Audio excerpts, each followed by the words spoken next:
pang ito. Job fair ngayon darating na June 12. Mukhang sunod-sunod ang mga job fairs po natin mga kasama. At nasa kabilang linya mula sa DOLE si Undersecretary Yusek Benjo Santos Benavides live mula sa kabilang linya natin. Hello Yusek, magandang umaga po. Ay, magandang umaga po at magandang umaga po sa ating mga taga-subaybay. Okay. At tama po yun, yung napakinggan ko po kanina, sunod-sunod po yung ating mga job fair. Okay. Ito po ay alinsunod din dun sa tagubilin ng ating Pangulo na mas ilapit po yung mga trabaho sa mga naghahanap po ng trabaho. Okay. Katunayan, sir, this coming Labor Day, meron po kami mga job fair na isasagawa all over the Philippines. Okay. Yusek, speaking of which, gaano po kadami ang aasahan nating trabaho ngayon darating na June 12 para sa ating mga job seekers? Mukhang nationwide po ito, no? Opo, tama po yun, nationwide po. At meron po tayong 49 job fair sites sa buong Pilipinas. Ito po ay lalahukan ng mga mahigit pong 900 na employers. At ito po mga employers na to ay local employers as well as overseas agencies. So ang mga available jobs po ay para po sa lokal na empleyo at trabaho po abroad. Ito po ay halos 90,000 job vacancies doon po sa 49 job fair sites. At dito po sa National Capital Region, meron po tayong 16 na sites kung saan available po yung halos 12,000 pong job vacancies, local and overseas. Okay. Tapos, kung hindi po ako nagkakamali, may mga one-stop shop na kasama na rin ho ito, no, sir? Tama po yun. Naka-built-in po, built-in po sa lahat po ng job fair site, yung tinatawag po nating one-stop shop. Ito po ay para sa mga government services, sa mga naghahanap ng trabaho o kaya naghahanap ng ibang trabaho. Para nandun na rin po yung katulad po ng clearances sa NBI, SSS, Philippine Pag-ibig, at iba pa pong mga requisitos sa paghahanap po ng trabaho ay nandun na po sa one-stop shop. Okay. Now, Yusek, one of the things na for sure itatanong ng ating mga tagapakinig, yung mga trabahong available, karamihan po from anong industry? From anong sektor po karamihan? Pagdating po sa local employment, ang pinakamarami pong vacancy ay nagmumula po sa retail. So ibig sabihin ito po yung mga posisyon na sales clerk o assistant, yung mga nagbebenta po ng produkto. After po ng retail, mataas din po ang pangangailangan sa mga production operators. Ito naman po ay sa manufacturing. At malaki pa rin po ang pangangailangan ng mga call center representatives. Ito naman po ay sa BPO.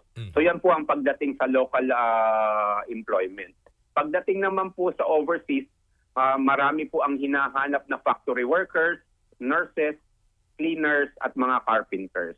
Ito po ay mga sa bansang Middle East at sa Europe. Okay, maraming mga magagandang trabaho at palagay ko ito na rin ang isa sa mga magiging sagot natin doon ho sa last na inilabas na statistics na tumaas po ang unemployment. Kamusta naman ho tayo pagdating dito sa issue ng unemployment na tumaas po noong nakaraang April po? Opo, bahagya pong tumaas yung unemployment rate. Ito po ay sa kadahilan ng marami po ang pumasok sa labor force. Marami po tayong mga kababayan, ito pong mga new entrants. So sila po ay naghanap din po ng trabaho. Pero kahit po ganon, ay tuloy-tuloy po yung pagsasagawa po natin ng mga job fairs at pagsasagawa din po ng mga training para po i-improve po, i-enhance yung kasanayan ng mga manggagawa. Okay. So tuloy-tuloy po, again, hindi lamang po ito gagawin po namin ngayong buwan. Almost weekly meron po mga job fair sa iba't ibang panig ng bansa, either sa LGU o sa munisipyo o sa probinsya. Okay.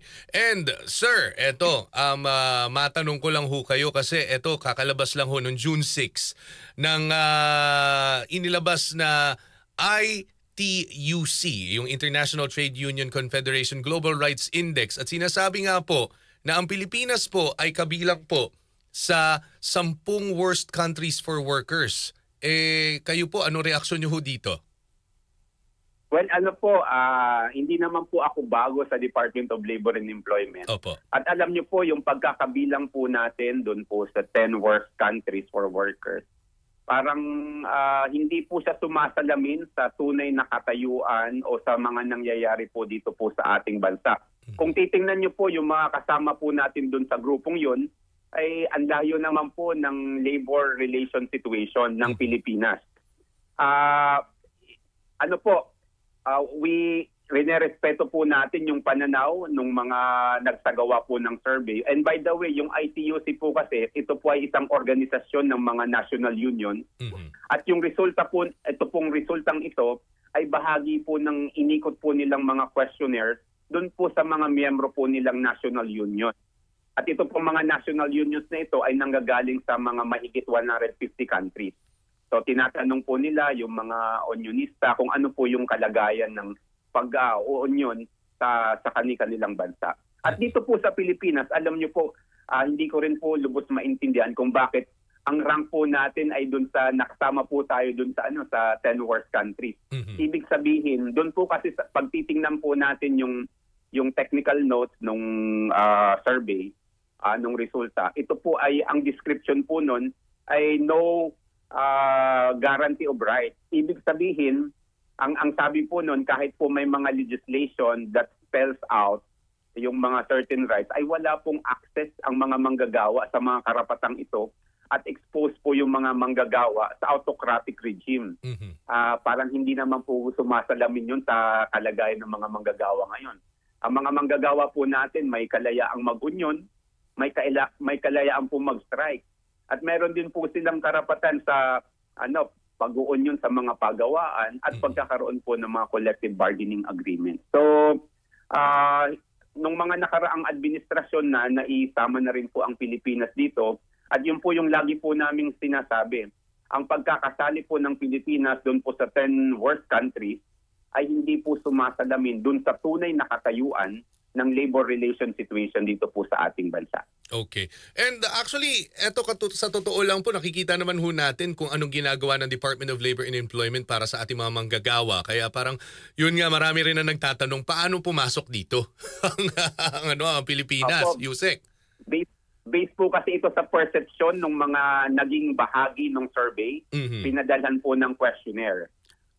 Rinerespeto po namin yung kanilang perception, pero sana po ay tingnan po nila kung ano po yung mga reforma at inisyatibong isinasagawa sa mga across administration, lalong-lalo na po sa administration ni Pangulong Bongbong Marcos. Naglabas na po siya ng executive order para mas lalo pong palakasin ang mga karapatan ng mga manggagawa, hindi lamang sa pag-uunion, kundi sa collective bargaining agreement. Okay. Now, Yusek, with that, ano mensahe niyo po sa ating mga manggagawa? Well, sa darating pong araw ng kalayaan, sana po ay lagi po nating pakakatandaan, maari po tayong lumaya sa mga pang-aabuso, sa mga pagawaan, maari po tayong lumaya sa kawalan ng trabaho. Ang kailangan lang po natin ay magtulong-tulong at sana po ay maging kaagapay po namin ang mga manggagawa kasama na ang mga union para po mas mabigyan po ng mas dissenting trabaho ang ating mga kababayan. Yun lamang po, magandang umaga at maraming salamat. Yusek, ihabol ko na rin po, pakiimbitahan na rin po yung ating mga job seekers sa mga job fairs ngayong June 12. Well, tama po yun. Iniimbitahan ko po ang lahat na makiisa sa aming mga isasagawang job fair sa buong Pilipinas. Marami pong trabahong available.